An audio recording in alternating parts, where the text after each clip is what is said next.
Hi there, pioneers. I hope you are keeping safe, healthy, and working hard. I made this screencast for you of the 5 most common mistakes I see in students' work and hope that you will avoid making them for your upcoming IB Econ exams. Are you ready? So here goes. Common mistake number 1. Do not confuse demand with quantity demanded. This is very basic, but still see this a lot in students' work. Now remember, if the cause is a price change, then you must use the word quantity demanded. Look at the diagram. As an example, if a indirect tax was imposed, supply curve shifts leftwards from S2 to S1. This causes price to go up from P2 to P1.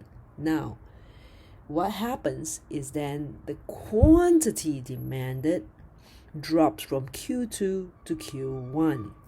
We would not say the demand fell as a result of this price change.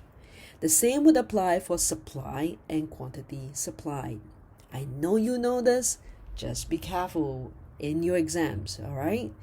The words demand and quantity demanded are extremely different, and you must evidence that understanding.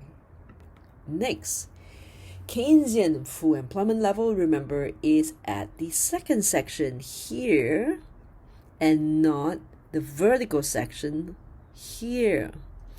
A lot of you get confused because the monetarist model has a vertical LRAS line, which is the full employment level.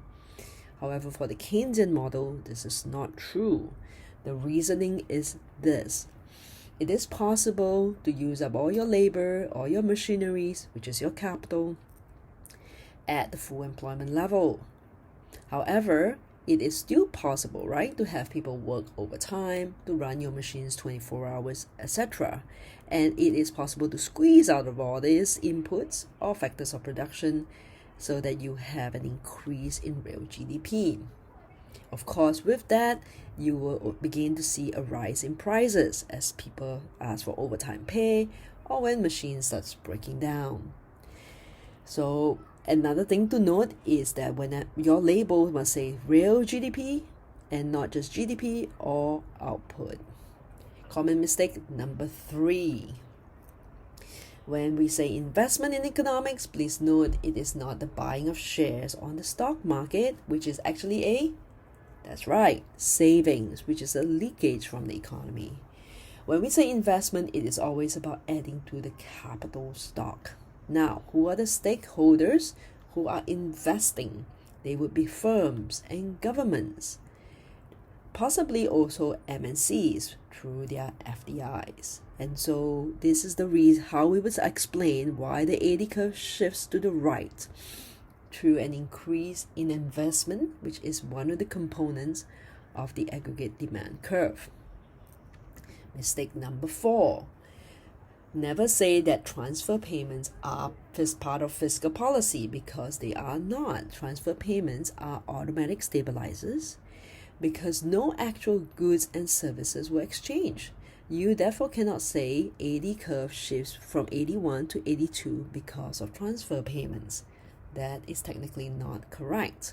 However, you could say transfer payments increases disposable income of households, which then increases their consumption levels. And since C is a component of 80, you can then evidence and explain why 80 curve shifts to the right.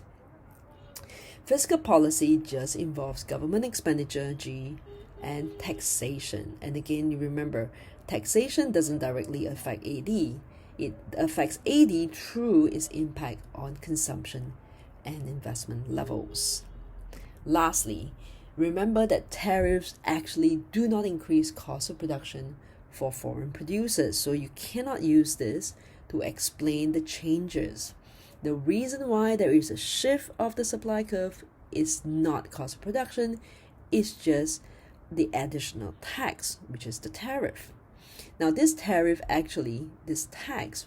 in micro, the reason why students get confused is because in micro, we say when there's an indirect tax, there's increasing cost of production for producers. However, this tax now is not in the exporting country's economy, it is from the importing country's economy. So nothing actually affects the cost of production for those exporters.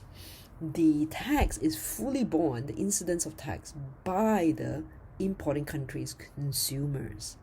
Now again, to note, when there is a fall in quantity, it is due to a fall in quantity demanded, remember?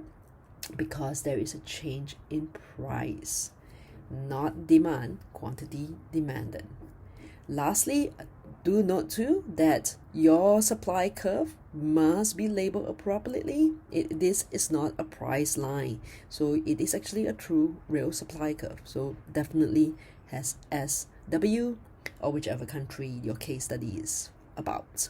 If you are told that a tariff was increased, please draw 2 tariff lines to express your understanding of the situation of that case study. Okay guys, all the best on your exams. But I hope you will always remember that education is far more than about getting good grades in an exam.